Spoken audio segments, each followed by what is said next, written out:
કામ કરું છું. બેને બહુ સારી વાત કરી. 5 આયામો એમના જીવન પણ મોટામાં મોટો પ્રશ્ન અત્યારે એવો રહ્યો છે કે ઢોર નથી, કોઈને રાખવાનું નથી, તો ખેતીમાં કાર્બન વધારવું કેવી રીતે આગળ?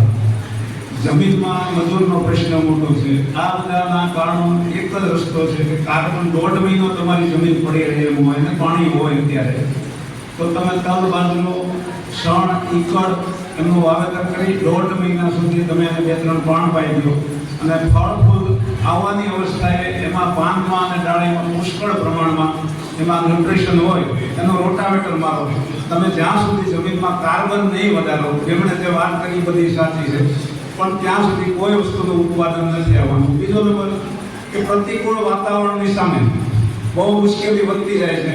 તમારું એક વસ્તુ છે, તમને ઠંડી ગરમી લાગશે તો તમે કંઈક અંદર વ્યા જાઓ, ગરમ ઠંડા કપડાં પહેરી લેવો, પણ વનસ્પતિ કોઈ પણ હોય ક્યાં જવાની છે? માટે એનો રસ્તો એક જ છે કે તમે કોઈ પણ રીતે તમારી જમીનમાં કાર્બન વધારો. હવે તમે છાણિયું ખાતર બહારથી લાવશો તો એમાં પોસ્ટિંગ ઊંચું પડશે.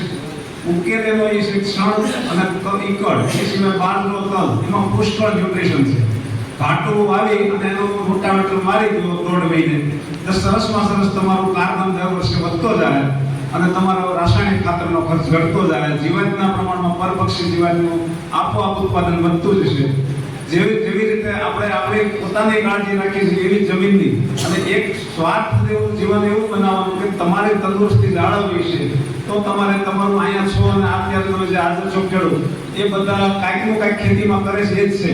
બહાર એ તો નથી આવવાના. તમને એમને પણ તમારે કંઈ આપવું જ હોય. સારી વસ્તુ અહીંથી જાય છે, જોઈએ છે 200 માં રોજ છાશથી ઘી ને બધું, તો એ સારું મોકલવું છે તો કેમ થાય? પહેલા તો ગાયું ગામનું ધણ હતું, સરી આવતી હતી અને બધા ન્યુટ્રિશન ખાઈ આવતી હતી. હવે એક જગ્યા ઉપર ખીલે તમને બાંધી દે કે એક રૂમમાં પૂરી દે તો તમારું જીવન કેવું હોય?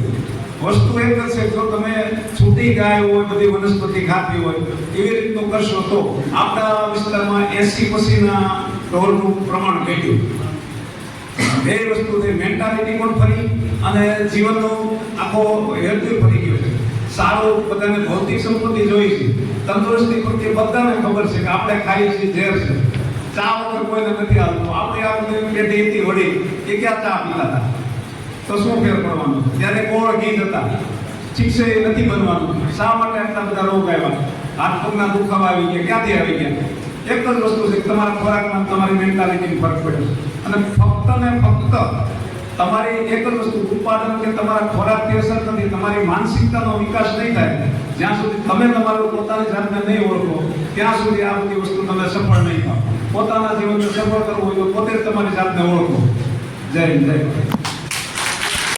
આપણો દેશ છે, વાત કરે બધા કે પેસ્ટિસાઇડ કે ખાતરો, પણ ભારત દેશમાં ગૂગલમાં સર્ચ કરો તો એવું બતાવે છે કે 1 હેક્ટરે 6.5 વીઘા, મોટો હોય તો 4 વીઘા.